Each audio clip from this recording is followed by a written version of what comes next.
ಆಚಿ ಮಸಾಲ. ಎಂತ ಅಡಿಗೆಯ ರುಚಿಯಾಗೋ ರಹಸ್ಯವು 20 ರೂಪಾಯಿ. ರಾಜ್ಯದಲ್ಲಿ ಅತ್ಯಂತ ಹಿಂದುಳಿದ ಜಿಲ್ಲೆಗಳಿಗೆ ಹೊಸ ಉದ್ಯೋಗ ಸ್ಥಾಪಿಸಲು ಉದ್ಯಮಗಳಿಗೆ ಸರ್ಕಾರ ಪ್ರೋತ್ಸಾಹವನ್ನು ನೀಡುವಂಥ ಕಾರ್ಯಕ್ರಮ ಕೂಡ ಹಮ್ಮಿಕೊಂಡಿದೆ. ಪ್ರತಿ ಹೊಸ ಉದ್ಯೋಗ ಕೊಡೋರಿಗೆ ಪ್ರತಿ ತಿಂಗಳು ನಾವು ಪ್ರೋತ್ಸಾಹ ಧನವನ್ನು ಸುಮಾರು 2,500 ರೂಪಾಯಿಯನ್ನು ನೀಡಲು ಈಗಾಗಲೇ ನಾವು ಕಾರ್ಯಕ್ರಮವನ್ನು ರೂಪಿಸಿದ್ದೇವೆ.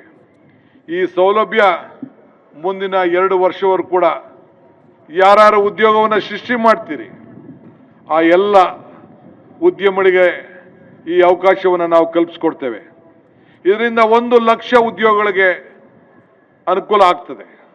ಆದ್ದರಿಂದ ಇದರ ಜೊತೆಗೆ ನಮ್ಮ ರೈತರ ಅನುಭವಕ್ಕೆ ಆಧುನಿಕ ತಂತ್ರಜ್ಞಾನದ ಶಕ್ತಿಯನ್ನು ಬೆರೆಸಲು ಮುಖ್ಯಮಂತ್ರಿಗಳ ರೈತ ಚೈತನ್ಯ ಯೋಜನೆಯನ್ನು ಈಗಾಗಲೇ ಘೋಷಿಸಿದ್ದೇನೆ.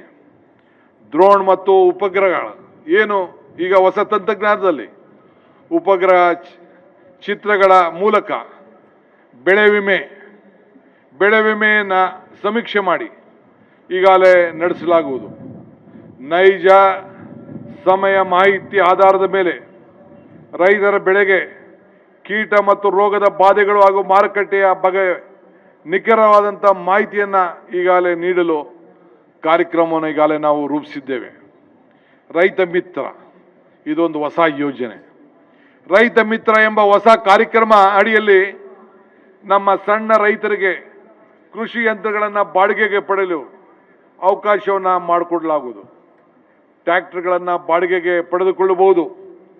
3 ಎಕರೆ ಅಥವಾ ಅದಕ್ಕಿಂತ ಕಡಿಮೆ ಭೂಮಿ ಒಂದು ರೈತರಿಗೆ ಸಬ್ಸಿಡಿ ಶುಲ್ಕದಲ್ಲಿ 50% ಸಬ್ಸಿಡಿ ಶುಲ್ಕದಲ್ಲಿ ಎಲ್ಲ ರೈತರಿಗೂ ಕೂಡ ಟ್ರ್ಯಾಕ್ಟರ್ನಲ್ಲಿ ಉಳುಮೆ ಮಾಡಲು ಒಂದು ಅವಕಾಶವನ್ನು ಕೊಟ್ಟು ಅದಕ್ಕೆ ಸಬ್ಸಿಡಿಯನ್ನು ನೀಡಲು ಒಂದು ಹೊಸ ಕಾರ್ಯಕ್ರಮವನ್ನು ರೂಪಿಸಿದ್ದೇವೆ.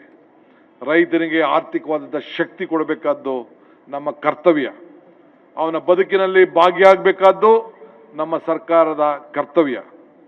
ಇವತ್ತು ಕರ್ನಾಟಕದಲ್ಲಿ ಕೈಗಾರಿಕಾ ಅಭಿವೃದ್ಧಿ, ಇವತ್ತು ಕರ್ನಾಟಕ ರಾಜ್ಯದ ಕೈಗಾರಿಕಾ ಅಭಿವೃದ್ಧಿಗೆ ಹಲವು ಕಾರ್ಯಕ್ರಮಗಳನ್ನು ಈಗಾಗಲೇ ಕೈಗೊಂಡಿದ್ದೇವೆ. ದೊಡ್ಡಬಳ್ಳಾಪುರದಲ್ಲಿ ಅಡ್ವಾನ್ಸ್ ಮ್ಯಾನುಫ್ಯಾಕ್ಚರ್ ಕ್ಲಸ್ಟರ್ ಅನ್ನು ಈಗಾಗಲೇ ಸ್ಥಾಪನೆ ಮಾಡಲು ಕಾರ್ಯಕ್ರಮವನ್ನು ರೂಪಿಸಿದ್ದೇವೆ. ಇಡೀ ಇದರಡಿಯಲ್ಲಿ 20,000 ಕೋಟಿ ರೂಪಾಯಿ ಹೂಡಿಕೆ ಬದ್ಧತೆ ಬಂಡವಾಳವನ್ನು ಮಾಡಲು ಈಗಾಗಲೇ ಅನೇಕ ಸುಮಾರು ಜನ ಉದ್ಯೋಗಸ್ಥರೆಲ್ಲ ಮುಂದೆ ಬಂದಿದ್ದಾರೆ. ಈ ಯೋಜನೆಯಡಿಯಲ್ಲಿ ಈ ಯೋಜನೆಯಡಿಯಲ್ಲಿ ಸುಮಾರು 3 ಲಕ್ಷ ಉದ್ಯೋಗಿಗಳಿಗೆ ಅವಕಾಶವನ್ನು ಸೃಷ್ಟಿಯಾಗಲಿದೆ.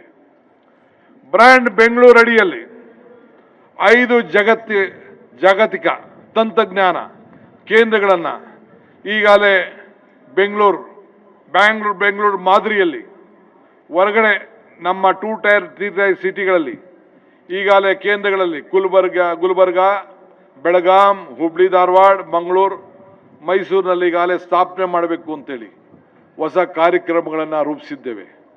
ಅಲ್ಲಿ ಜನರಿಗೆ ಉದ್ಯೋಗ ಒದಗಿಸ್ಕೊಡ್ಬೇಕು. ಬೆಂಗಳೂರು ರೀತಿಯಲ್ಲಿ ಆ ನಗರಗಳನ್ನು ಬೆಳೆಸಬೇಕು. ಇದು ನಮ್ಮ ಕಾರ್ಯಕ್ರಮ ಕೂಡ ಆಗಿದೆ.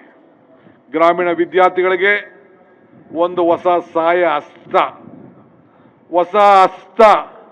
ಎಂಬ ಹೊಸ ಯೋಜನೆಯನ್ನು ಜಾರಿಗೆ ತರಲಾಗುವುದು. 1ರಿಂದ 10ನೇ ತರಗತಿಯನ್ನು ಪಡೆದಂಥ ಗ್ರಾಮೀಣ ಸರ್ಕಾರಿ ಶಾಲೆಗಳಲ್ಲಿ, ನಮ್ಮ ಗ್ರಾಮೀಣ ಪ್ರದೇಶದ ಸರ್ಕಾರಿ ಶಾಲೆಯಲ್ಲಿ ವಿದ್ಯಾಭ್ಯಾಸವನ್ನು ಮಾಡ್ತಿರುವಂಥ ವಿದ್ಯಾರ್ಥಿಗಳಿಗೆ ಈಗಾಗಲೇ ಪ್ರತಿ ವೃತ್ತಿಪರ ಕೋರ್ಸ್ಗಳಿಗೆ ಪ್ರವೇಶದಲ್ಲಿ 15% ಕೊಡ್ತಾ ಇದ್ದೇವೆ.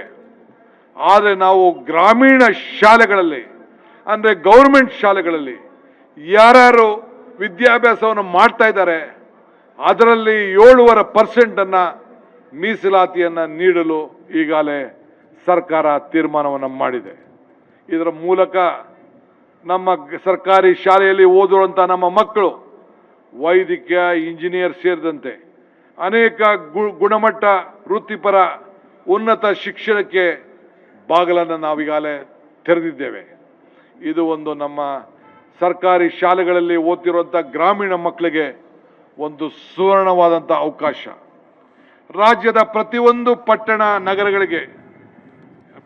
ನಗರಗಳಿಗೆ ರಿಂಗ್ ರೋಡನ್ನು ಹಾಗೂ ಮೂಲ ಮೊಬಿಲಿಟಿ ಗ್ರಿಡ್ ಅನ್ನು ನಗರ ಯೋಜನೆಗಳ ಮೂಲಕ ಜಾರಿಗೆ ತರಲು ಒಂದು ಹೊಸ ಕಾರ್ಯಕ್ರಮವನ್ನು ರೂಪಿಸಿದ್ದೇವೆ. ಟ್ರಾಫಿಕ್ ಜಾಮ್ ಟೌನ್ಗಳಲ್ಲಿ ಆಗ್ತಾ ಇದೆ, ಅದನ್ನು ತಪ್ಪಿಸಬೇಕು ಅಂತೇಳಿ ಇಡೀ ರಾಜ್ಯದ ಎಲ್ಲ ಟೌನು ಮತ್ತು ನಗರಗಳಿಗೆ ಒಂದು ರಿಂಗ್ ರೋಡ್ ಸ್ಥಾಪನೆ ಮಾಡಲು ಆ ಗ್ರಿಡ್ಡನ್ನು ಈಗಾಗಲೇ ನಾವು ರೂಪಿಸ್ತಾ ಇದ್ದೇವೆ. ಇದನ್ನು ನಾವು ಕೇಂದ್ರ ಸರ್ಕಾರ ಕೂಡ ನಮ್ಮ ಚಿಂತನೆಗೆ ಅಭಿನಂದನೆಯನ್ನು ಸಲ್ಲಿಸಿದೆ. ನನ್ನ ಮಹತ್ವಾಕಾಂಕ್ಷದ ಈ ಅಭಿವೃದ್ಧಿಯ ತೇರನ್ನು ಹೇಳಿಲ್ಲ. ಇವತ್ತು ಕೇವಲ ನನ್ನ 2 ಕೈಗಳು ಸಾಲದು, ಕನ್ನಡ ಕೋಟಿ ಕೈಗಳು ನನ್ನ ಜೊತೆ ಕೈ ಜೋಡಿಸ್ಬೇಕು. ನೀವೆಲ್ಲ ಸೇರಿ ಈ 7 ಕೋಟಿ ಜನತೆ ಈ ರಾಜ್ಯದಲ್ಲಿರೋರೆಲ್ಲ ಕಡೆ ಸೇರಿ ಕೈ ಜೋಡಿಸಿದಾಗ ಮಾತ್ರ ಇದು ಸಾಧ್ಯ. ಬನ್ನಿ, ಅಭಿವೃದ್ಧಿಯ ತೇರನ್ನ ಒಟ್ಟಾಗಿ ಎಳೆಯೋಣ.